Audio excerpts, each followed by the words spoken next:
Everyone has a hobby. Whether it be video games, clothing, or even connects, everyone has something they can go to for comfort and relaxation. And for me, that's trading cards. Trading cards have been a part of my life ever since I can remember. At my first ever baseball game I can remember, I got a pack of cards included with the snack that I got. I still have those cards to this day. Trading cards didn't start with me, however. Trading cards started in the 1670s in Europe, and they were made as a way to promote goods, businesses, and trades. Sports cards started to pop up in the late 19th century with Allen and Ginter baseball cards that were used to sell tobacco.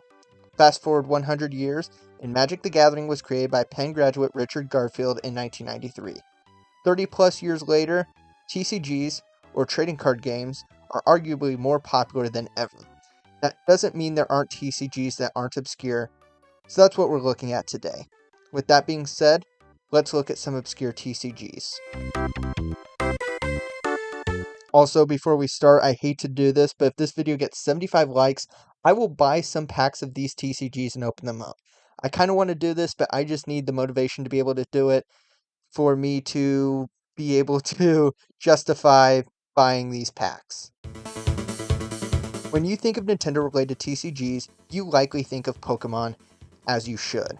Pokemon is the highest grossing franchise of all time, and it got the TCG very early in Pokemon's existence in 1996. It was even out in Japan before the West got Pokemon. It was based on Pokemon Red and Green, later turned blue when it left Japan. However, I'm assuming that you know about Pokemon, so let's talk about Donkey Kong. Partnered with TCG maker Ahomaro Games, this game debuted in 1999 along with Donkey Kong 64 on the Nintendo 64 and the French-Canadian TV show Donkey Kong Country. This TCG was made up of a 252 card set that included character cards as well as attack, defense, and support cards. There were also shiny versions of some cards. Due to a language barrier, I can only infer what the cards do because sadly, this game was a Japanese exclusive, and I can't read hiragana, katakana, or kanji, so you guys are out of luck. From this Reddit thread, the game is a Rochambeau type game. These are pretty obscure to say the least. The card grading leader PSA has graded 3,155 cards of this set as of this recording. That averages out to each card being graded approximately 12.5 times, which is insanely low for total cards graded. This does make sense though. Most cards that are graded come from the Western Hemisphere due to Americans liking their cards in slabs. Where I don't have much information on Donkey Kong, the next TCG more than makes up for it, since I know a lot about it. I have first-hand experience from my youth. So, based on my serious stuff from the documentary, you can probably use deductive reasoning that I am a basketball fan. Yes, the rumors are true. I like basketball. The NBA, or National Basketball Association, got its own TCG in the late 2000s and early 2010s from the likes of Panini, a sports card manufacturer. With that, Adrenalyn XL came out in 2009, and in packs came NBA players' cards that you would use to create a lineup. It also followed the TCG trope of having a playing zone. Adrenalyn XL featured greats of the time like Kobe Bryant, LeBron James, and Kevin Durant. Since it was released in 2009, that means, yes, Stephen Curry has a rookie in Adrenalyn XL, and it's one of his more affordable rookies for people looking for a Curry rookie. There's also an NFL version made in 2010 and 2011, and Adrenalyn lives on with soccer, but I'm only looking at the NBA version because I don't like football or football/soccer.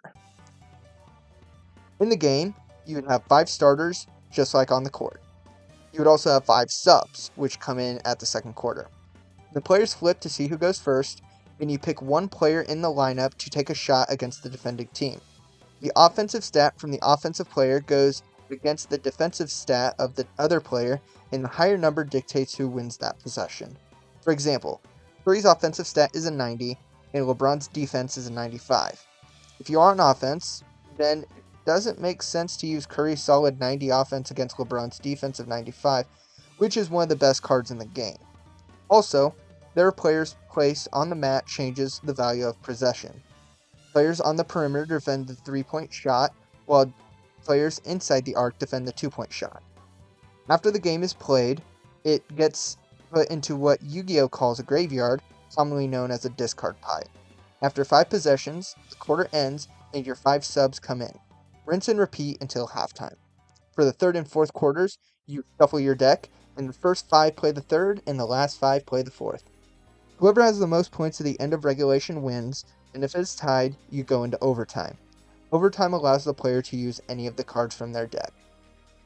Adrenalyn XL released for the 2010-11 season, but due to a general lack of interest from the first year, it did not get another year after that. That does mean, however, 2010 rookies like John Wall and Paul George have cards from that year, which is significant because they had very few rookies since Topps lost the basketball license after the 2009-10 season. One awesome thing about Adrenalyn XL is that there were the base cards, but there were also extra signature and ultimate signature cards that boosted the player's stats. These cards were holographic foil cards, and finding them in the wild today is so fun, but they're relatively hard to find due to their obscurity and relatively cheap price tag, aside from the Curry.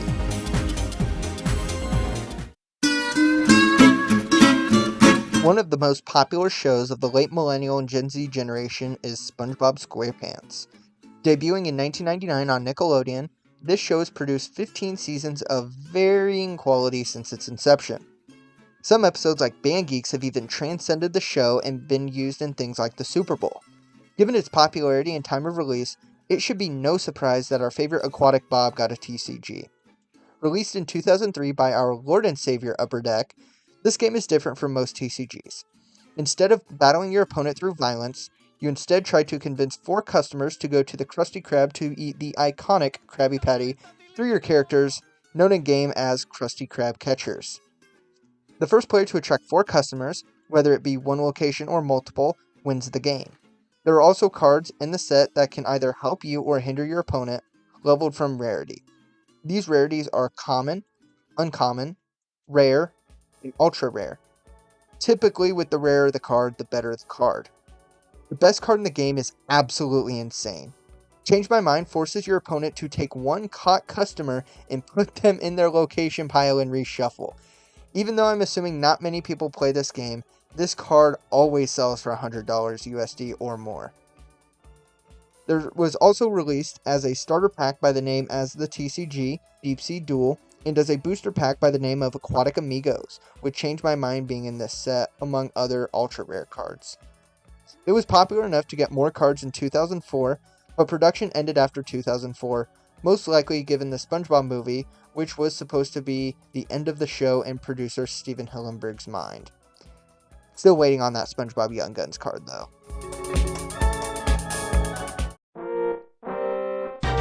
SimCity is a game that took the world by storm in the late 80s and early 90s. Players would build their own city with a modest budget and create as nice or as bad of a city as possible. It hit the mainstream when it was a launch title for the Super Nintendo, along with all-time classics like Super Mario World, F-Zero, and Pilot Wings. I first got my experience with SimCity as one of the first games I ever played with SimCity 2000 on the PC, released in 1993.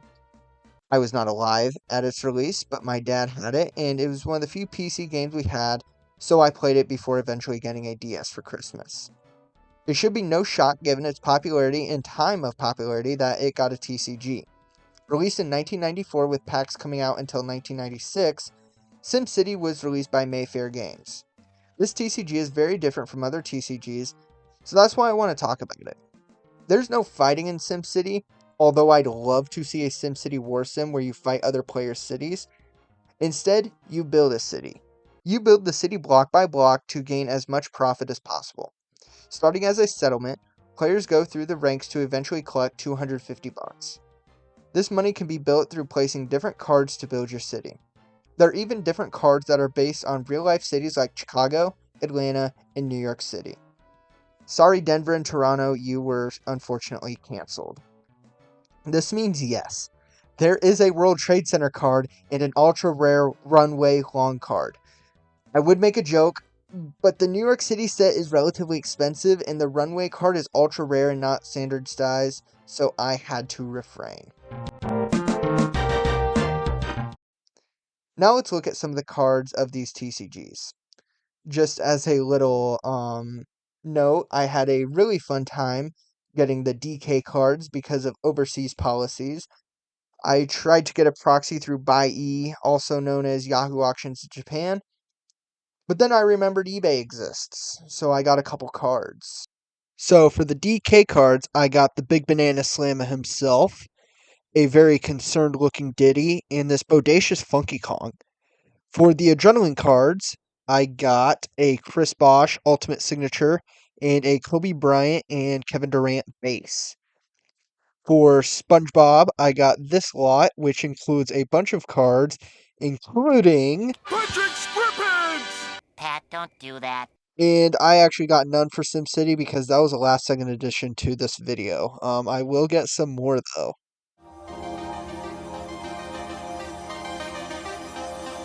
There are many different TCGs out there that I can't go into full depth on, but here's a quick lightning round of just some TCGs that I have found. Survivor, Ben 10, NBA Showdown, a predecessor to Adrenalyn, Mighty Beans, Sonic X, Austin Powers, Killer Instinct, Lego Ninjago, Terminator, James Bond, The X-Files, Hot Wheels, Harry Potter, G.I. Joe, Buffy the Vampire Slayer, and the 2002 version of One Piece, although not as obscure now due to its recent release in the 2020s. This doesn't even include non-TCG trading cards like the Mario Kart Wii cards by Interplay, the Emerald Bubblegum Game Boy hit cards, or even the various Topps cards from the 1980s of non-sports variety. As you can tell, TCGs got very popular in the 1990s and early 2000s, but have kind of gone by the wayside since, although some like Pokemon and Yu-Gi-Oh! Have stood the test of time and are arguably more popular than ever now. I hope you learned a little something about some obscure TCGs and how to play them. If you want some of these cards, go to COMC, eBay, or in Donkey Kong's case, Yahoo Auctions Japan and get a proxy through Buy-E. Also, Fair Game is making a TCG called Roundtable, a mix of Persona Shuffle and Pokemon. This has been Dropdasher. This is Obscure TCGs. Remember what Mermaid Man said. Buy more cards! Thank you, Cam Sandwich, for the inspiration. Thank you, viewer, for watching, and good night.